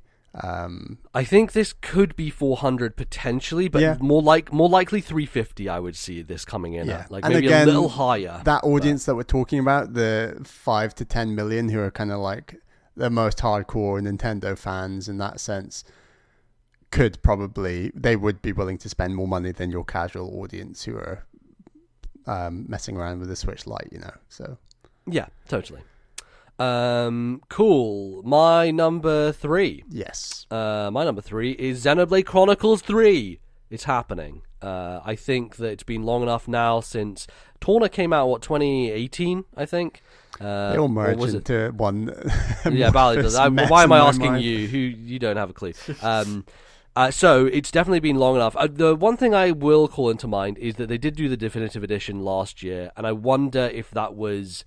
I think that wasn't internal. I think Monolith Soft did do that internally, which would mean probably it's a smaller team, though. You imagine like the definitive edition is a smaller team that is separate from the next mainline big game that they're going to make, the Takahashi-led directed game, which is going to be a third Xenoblade game. And maybe skip forward. I might put a timestamp in here for like spoilers for the end of Xenoblade 2 and Xenoblade 1, I guess. Just spoilers for all of Xenoblade. Basically, here's the thing. Okay, and I never talked to you about this, Bally, because I was like, maybe Bally will play Xenoblade 2 one day. I now know for certain Bally is never going to fucking play Xenoblade 2. So I'm going to spoil it. So, at the end of Xenoblade 2, they get up to this fucking top of this tree, right? And sitting there is fucking Klaus, whatever the fuck his name is, right? Like the scientist who like turns into Zanza, right? But it's only half of his body. He's like, half of his body is Klaus, half of it is like a fucking vortex portal. The idea is that when that fucking event happened at the end of Xenoblade, or the beginning in the timeline, I guess, of all the Xenoblade stuff, when Klaus pressed the button to like turn the universe into a different thing, he's like split into multiple universes. Half of his existence is sitting in Xenoblade 2, and the other half of him became Zanza in Xenoblade 1. And literally, the end of Xenoblade 2, you hear Shulk on the other side of the fucking portal talking about how we don't need any gods. And it's literally, the end of Xenoblade 1 and Xenoblade 2 are happening concurrently. They're happening at the same time as one another, and the climaxes of both storylines happen concurrently, which means that they resolve into these new universes it's like at the Zelda end. Timeline, but better. But it's actually in the fucking game, right? Yeah. And so my theory on this is that Xenoblade 3 is gonna take the pieces from those two storylines, because what we have established here is you can't have a third universe. If Klaus is split into two parts, if one half of him is here, the other half of him is there, then you can't go off and do a Xenoblade 3. And I mean, they could fucking retcon it. Of course they could, and have a third universe, whatever, with a new cast of characters. And to be honest with you, that might very well be what they do, and it might just make more marketing sense to do that. Just have it anthology style, like Final Fantasy, new world, new characters. However, how fucking cool would it be if it was the casts of Xenoblade 1 and the cast of Xenoblade 2 joined together into this final climactic Xenoblade finale, where they both join as one. And there is a bit of a tease of something near the end of Future Connected that might relate to the next Xenoblade game, and tie it all together. But that's my prediction, is that Xenoblade 3 is going to be Shulk and Rex together, back-to-back fighting. Very cool. So we'll see if it happens. But the fact that it could happen, I love it. That's why at the end of that year I was just fucking raving about the ending of Xenoblade 2, because to be honest with you, like, The story of Xenoblade 2, not amazing. The thing that made it work for me is tying it back to my baby, my favourite, the original Xenoblade. So that's really why I cared. They did a Rogue One. Bally, your number 3. My number 3 is the fact that it will be the Metroid 35th anniversary as well as the Zelda 35th anniversary. And you can't deny the Metroid 35th is going to be a bit more low-key than whatever. I don't think Nintendo have ever acknowledged the Metroid anniversary ever in the history of the company. Probably. But I remember it was, I think, the 30th or maybe it was the 25th. I think it was the 25th when Skyward Sword was happening. And on Twitter, people were like, R.I.P. Metroid, I guess. And people were like drawing pictures of Samus looking sad with a birthday cake because they didn't mention it at fucking all. It just doesn't get mentioned. But in that spirit, I think that in the year 2021, we won't hear a single thing about Metroid Prime 4 all year. Wow, that's kind of bold, actually, because I thought that we would get at least a mention, right? Like, even if it is someone standing on a white screen saying, we're still working on Metroid Prime 4. Do you think we're not even going to get that? I think, yes, you could get that, although how depressing is that if that's what we get, you know? Like, yeah. It's one of these things about project management and fan expectation where I kind of think if you're going to announce a game with a logo and then you have a follow-up meeting that says, you know, it fell through, we're starting again, I think the next time that thing is mentioned, you should really be able to see some of what has progressed rather than just saying, yeah, we're working on it. However, you know, Microsoft threw these rules out the window where they showed off like a cinematic of Hellblade 2, right, at Game Awards 2019. And then the next time we see that game, they're like, we've been flying drones over Iceland and we're working out how we're going to make this game. Do the fucking documentary thing where they show people at computers working on wireframe models, and it's like, it's like the EA mode of like, oh, here's the next BioWare project, and it's like, no one fucking cares, EA. And I do think outside of Nintendo's biggest titles, so pretty much outside of everything that's not Zelda, their project management expectation isn't actually awful, and I actually think the Sony first parties are generally quite good at it, where they show announcements in conjunction with gameplay, and they'll be like, this is around the corner. Obviously there have been huge delays to games like Last of Us Part 2, but those are more the exception than the rule, often, I guess. But so yeah, in that sense, it'd be horrendous if they say, yeah, we're still working on Metroid Prime 4, but we're not going to show you anything of it. I think that it'd be easier for everyone to just not say a thing. And I think that opens up a very suitable window for the Metroid Prime trilogy, which will finally come out in 2020. And I think that I was very concerned about the Metroid Prime 3 controls, and having played through a bit of Galaxy at the moment, I am convinced that those controls will work fine. I don't think the pointer on a Switch Joy-Con feels anything like as immediate as a Wiimote did or does, but it's a very good second step, and like it functionally would work well. So I think I don't have any issues or concerns about Metroid Prime 3 porting over and working well. I also think the thing you have to consider, right, is there will be people who only play it handheld, especially if you're buying a Switch Lite, right? You can't do motion controls that easily. I mean, you can just move the whole fucking system around. I don't think that's good. So they I feel like they have to do the inverse, which is like they now have to demake Metroid Prime 3 back to like a GameCube style version where you do use a stick. I think the importance of Starbits in certain levels of Galaxy means that they probably could just move away from the handheld idea, or play it where, you know, you take the Joy-Cons out and you play with the... Well, wait a second. Does that mean that they're going to use fucking touchscreen for pointing in the Prime games when you play handheld? No. I'm talking about the utilization of Starbits in Mario Galaxy. Like, there are moments... I know, but like, how does that relate to Prime 3 being handheld? Because you can play Mario Galaxy handheld. You just take out the Joy-Cons and play on the screen alone. You could just do the same. Right, that's what I'm saying. Is that what they're going to do for Prime 3 would be, instead of using motion controls, they force you to use the touchscreen, because that's what Galaxy forces you to do for Starbits. I'm saying Galaxy doesn't force you to use the touchscreen if you take the Joy-Cons out. Yes, but if you are just playing, what I'm saying is, there will be people who only own Switch Lites, right? Those people, when they play 3D All-Stars, they have to use the touchscreen to get star bits. There's no other way around it. The same thing will apply to Metro Prime 3. They will not be able to use motion controls in Metro Prime 3 if they have a Switch Lite, because you can't remove Joy-Cons.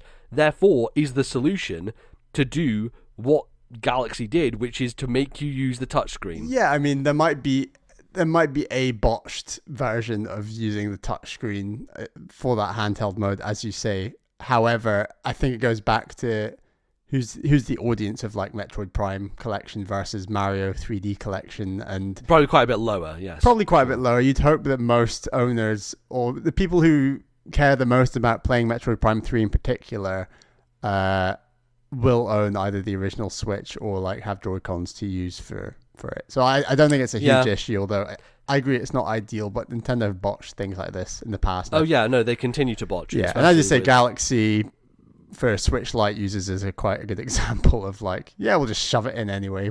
What the hell? So, yeah, I mean that is the thing. It's like we raise these concerns, but ultimately Nintendo just puts out shoddy things without thinking about the concerns for the most part anyway. So. Yeah. Yeah, and obviously, like, you always have a 2D Metroid prediction, but I do think this year is quite a good year to announce 2D Metroid. You know, it is. We are 4 years on from Samus Returns, and I didn't say it officially at the start of the segment, but it's not one of my predictions. It's just a mantra that I believe that it always exists. But 2D Metroid will happen. I do think it's another good stopgap, and hopefully you can get turnaround on a 2D Metroid far quicker than obviously Metroid Prime 4. So I think well, when did Samus Returns come out? 2017.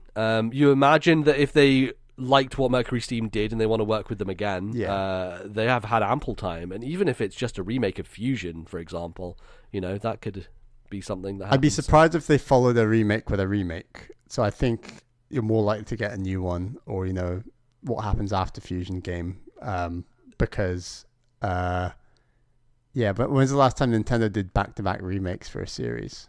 I mean, they don't care about Metroid, so I don't think it's unlikely, especially because the end of Samus Returns is literally a tease for a Fusion remake. So that's why I go that direction, because they literally tease it. So, yeah. But we'll see, We'll see. I think it's a quick turnaround of the game. It can be announced in the summer, come out autumn. So I think it is fairly likely as well. Cool. My fourth prediction. The next Fire Emblem game will be announced. It's probably not going to come out this year, but I think 2022, maybe summer 22, is probably when it's going to come out. But we'll get a reveal for it. We'll get a trailer. And it will be a remake of Fire Emblem 4, which will make Fire Emblem 4 fans very unhappy because it will be in the engine of 3 houses. And they will be mad about it because they love FE4 so much. Everyone else, however, will be happy, including Bally, who will play it and declare it as his game of the year for 2022.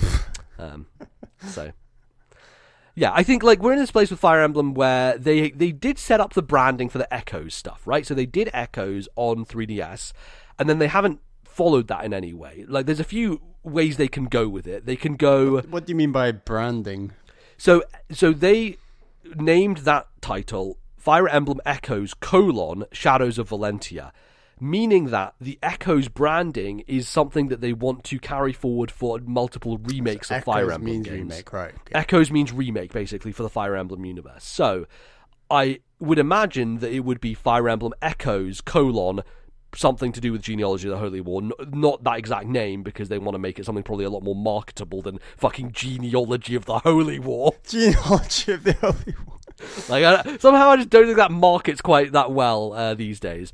So yeah, I think that they will do something akin to that. There are a few options on the table, obviously. Like with the idea of Echoes, they can go many ways with it. One of those ways would be to take the Radiant games and do the Radiant collection. One of those ways would be to take Fire Emblem 6 and 7 and package those together. But with the idea that there are still Fire Emblem games that are Japan exclusive that haven't yet even been put in on Western markets, I think that the first thing they would love to do is to actually go and get those games over, because then you can eventually have a situation where every single Fire Emblem game ever released has an English version. So that's kind of where I think they are going to go next. And the other thing I will say is that a lot of people who I've heard talk about it, and Fire Emblem people, seem to be of the idea that Three Houses is most closely aligned with Genealogy in terms of its structure and its kind of mechanics in some ways. So the notion that they've made a game that is already quite similar to FE4 means that that's probably the one that is most likely to be remade with the current tools and engine that they have. Now, the other question is, Tecmo Koei was basically the creators of Three Houses. Like, there were maybe 10 people from Intelligent Systems who worked on that game, but primarily it's actually not really made by Nintendo. So you do wonder, are there multiple Fire Emblem projects on the fire right now? Is there an Intelligent Systems in-house Fire Emblem that's the sequel, and they pass off this remake still to Tecmo Koei? But that would also mean that Intelligent Systems themselves haven't made a true Fire Emblem game since Fates, which is a long time ago now. It's like 2016. So yeah, I don't know how it's going to go. Have they been working on something else? Yes, they could be working on something else as well. That is possible, Bally, but I don't think it's what you're hoping it will be. Did they work on that Paper Mario? Yeah, they did. Intelligent Systems did make Paper Mario Origami King. But they are quite a big studio, so I don't know. I feel like they can have multiple projects on the fire at the same time. Exciting. Yeah, we'll see.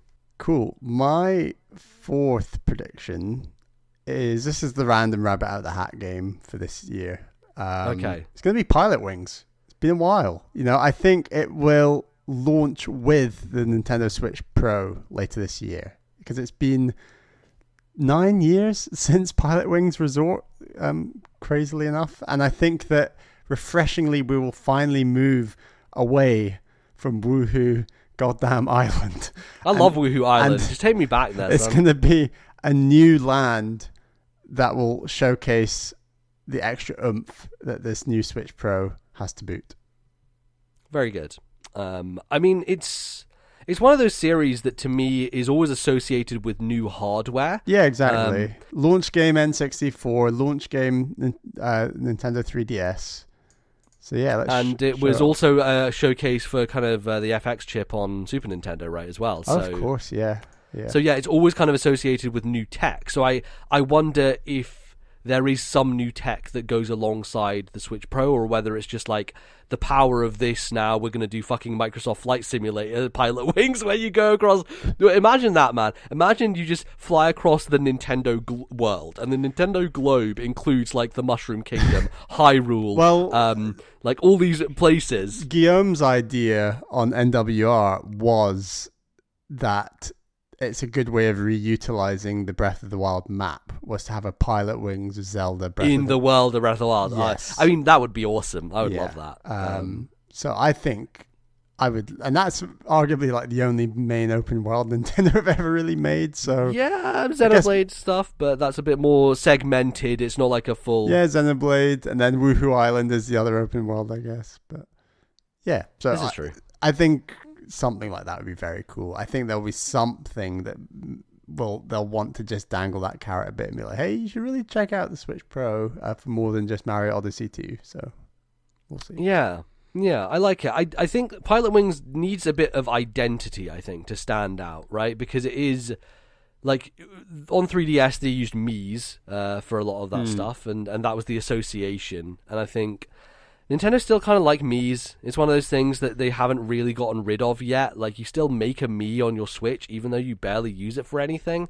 Like, you can use it in your profile picture if you really want to. But they are kind of moving away from that Wii branding, and they have done. It's like kind of like the last bastion of the Wii branding that still hangs around like a stink in the air, right? The Mii. Pilot Wings needs its own Captain Falcon, Totally, charismatic pilot. To just they can or either Brothers. That, or just go in a more sterile direction like Microsoft Flight Simulator, and just make it about the vehicles, or in Nintendo fashion, maybe like taking notes from Rare, just put googly eyes on all the airplanes and make them the characters. That'd be good. I mean, it has been. I can't think of the last game where Nintendo went kind of photorealism sterile in a game. Aspects of Nintendogs, weirdly enough, are that kind of totally. Aside from the weird fact that the Mii's are in that game as well, which is very weird. Other than that, trying to think back, Obviously, a game like Wave Race way back in N64 is kind of like... Yeah. There is still a style to it, though. There's still a style, but they are broadly going for photorealism. Yeah. Then I can't really think of another time Nintendo's done it any time recently. No, they don't. They tend to steer away from that stuff. So I doubt they would do that with Pilot Wings. But yeah, I don't know. I would like to play a new Pilot Wings. I think that it has the potential to be a launch title for a fully new Nintendo console versus a kind of half-step one. Yeah. But you know, stranger things have happened. We had goddamn Hyrule Warriors Breath of the Wild prequel this year, which was oh my god. Who's going to predict that shit? Nobody. So, final prediction. My stupid prediction that is definitely not going to happen and just is for fun. Obviously this year, you know, we had the Mario Kart home circuit thing. And, you know, Nintendo probably made a lot of money from that. $100 a pop for Mario and Luigi. A lot of families, you know, just getting that and ruining their houses with it. How about we go again? How about with the 35th anniversary of The Legend of Zelda, Link's Motorcycle Racetrack, a toy-based follow-up to Home Circuit featuring Link on a motorbike from Breath of the Wild, and Zelda, get this, riding a guardian that moves with its spider legs. And they will obviously each cost $100 each. And when you get the game, it will be nothing more than a reskin of the Mario Kart game with Zelda stuff on it instead. And it's just going to be the same setup, the same gates, everything. They're just going to repurpose all of it. But this time, they're making it Zelda, and it's the 35th anniversary because it's the easiest, cheapest thing they could do, and it will sell gangbusters regardless. Yeah. People who might have held off on live circuit might be like, right now is the moment. I need this thing. Yeah, I mean, Zelda on a Guardian. I want that toy just generally. Just stick her in the next Mario Kart like that. That'd be great.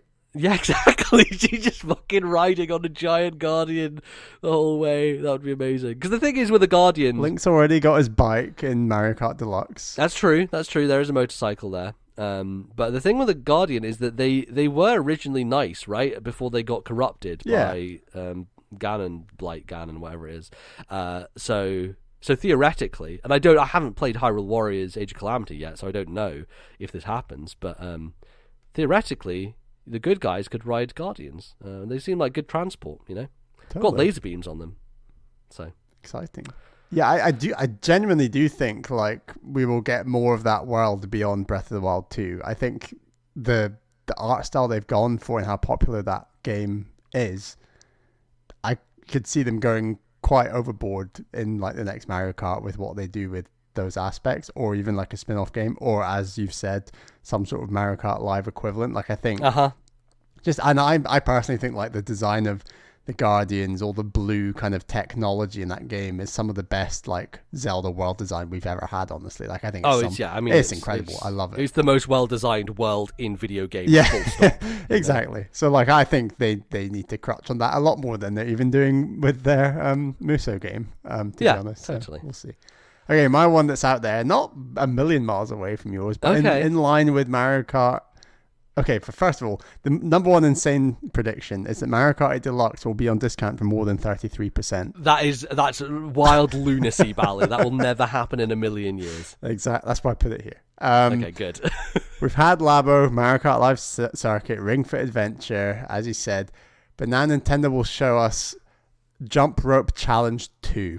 Oh, yes, baby. So here we go. Obviously, I think COVID is just going to go on a bit longer than everyone's presuming, and in line with that, Nintendo are going to be like, we need to do some more home exercise. Ring Fit Adventure was great. We're going to keep making that, selling that. But Jump Rope Challenge, you know, we want to expand on that idea. So they're going to sell it with a little camera, a bit like an iToy, and we're going to do some good old-fashioned augmented reality in front of your telly, jumping like a jump rope. And there's going to be mini games and daily challenges and all sorts that you're going to use the Joy-Cons in conjunction to create an augmented reality jump rope that you can see on the screen. And then you're going to be looking at an image of yourself, and they're going to roll in like new mini games every month in the year 2021, and it's just going to keep pumping out. And then come March 31st, 2022, they're going to stop selling it. I fucking love this idea. Mainly because my 10-year-old brain loved the iToy and was... The iToy was great. I was so obsessed with having a PS2 just for an iToy. I remember we went to this this weird racing track thing, car show for some reason. I don't know why we were at a car show. We went to a car show? Yeah, I don't know. It was something that we just did as a family, and with my cousins as well. And they had a tent there, and the tent had a iToy with a PS2. And there was just a queue for it. And I spent most of my time at that car show waiting in line to play the iToy and just going back again and doing it again and again. So the idea that Nintendo are taking that idea, which obviously, we've had more than the iToy since then. The Kinect was a thing, that technology's been around. But I think that is the most fucking Nintendo thing possible. Jump Rope Challenge 2 is not wild at all. That is so realistic. I think that iToy camera can be really cheap, so I don't think this has to be a particularly expensive game. And everyone already owns the Joy-Cons, which are making the rope essentially. So yeah, I think it could be fun. I swear someone had an iToy when I was younger at a friend's house. It wasn't Ali T, was it? No, he never had one. But someone did, and I remember playing it and just thinking, this is fantastic. And although Nintendo dabbled with augmented reality with the 3DS, I think let's get some big screen on the go. Let's do a bit of that. Yeah, sounds good. That makes sense. Cool. Well, there you have it. Those are our predictions for the year 2021. Will they come true? I guess we're just gonna have to wait and see. And I don't know. Have you seen any rumblings of people talking about directs, Bally? Because there's always January crew. People are like, it's going to be in January, it's going to be in February, and it's I don't want to play that game again. It's just miserable. It is a miserable game. Yeah, so annoying. Just everyone is it? It's Tuesday at 7 a.m. It must be they've not announced it. It must be next week, and then we're just on this crazy. It's just endless. It's endless. Oh God. I don't know. I don't know how Nintendo are going to handle things from here on out. They have mentioned about directs not necessarily always going to be a thing. Does that mean they're done now? I don't know. I definitely think we will get some Nintendo news within the first couple of months of this year. Yeah.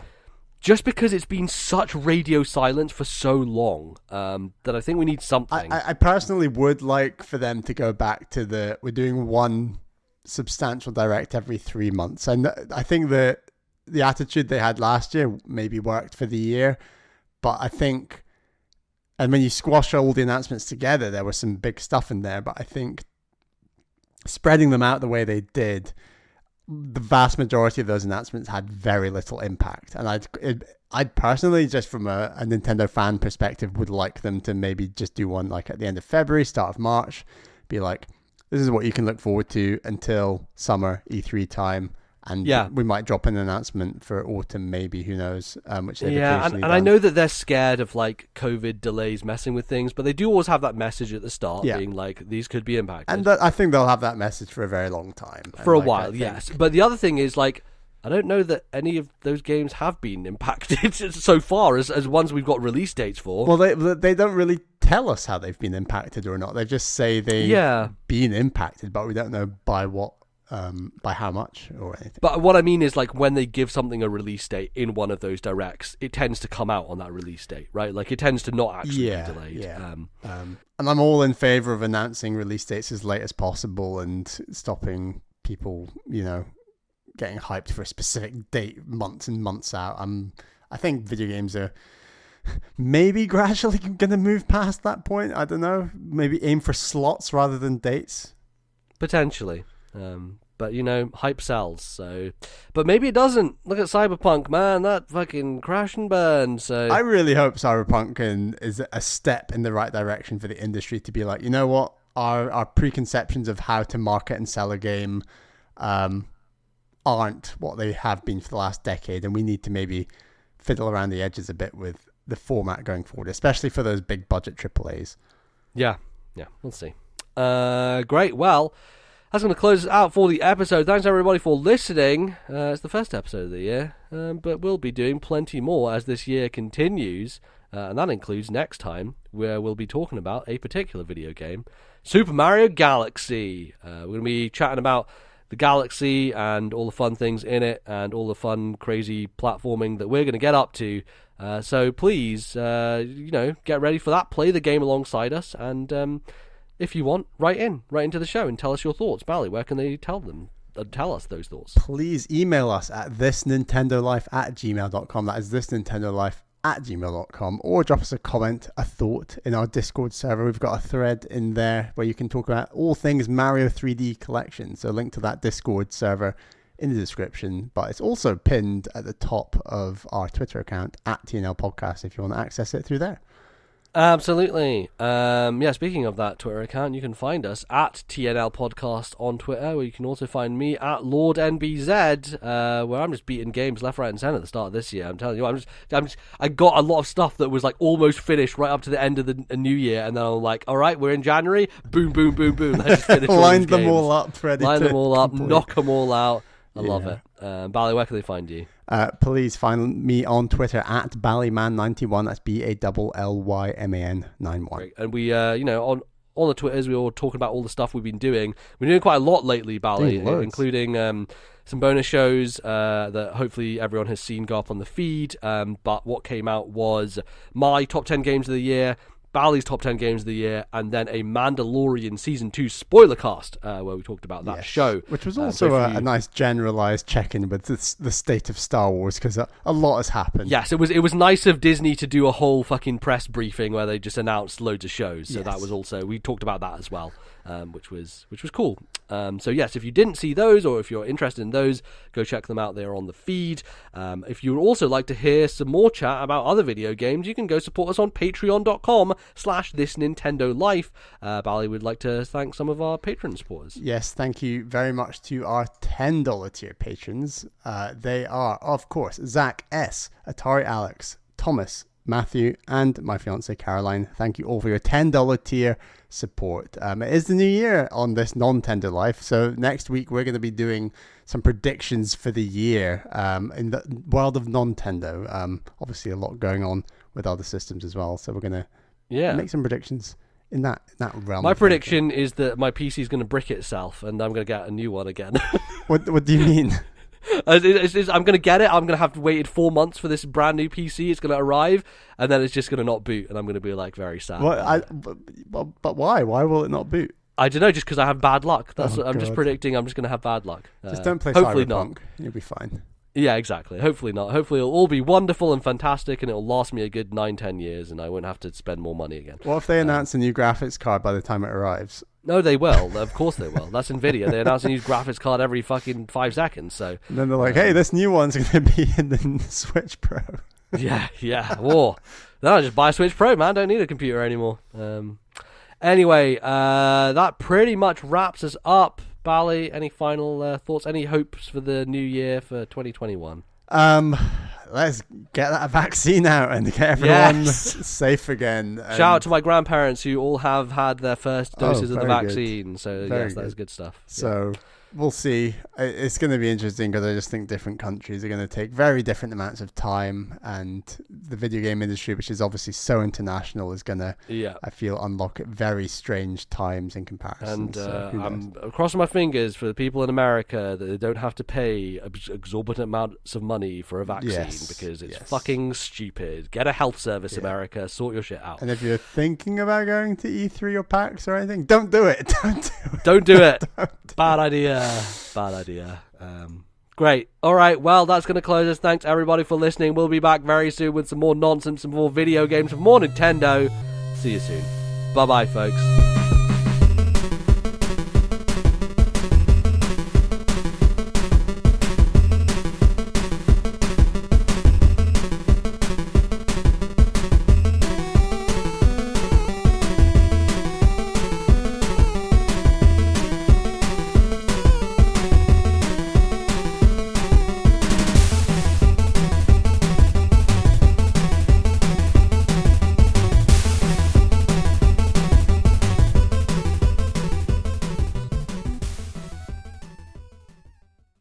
The musical interlude used on today's show was Crash Cove from Crash Team Racing Nitro Fueled, copyright Activision 2019.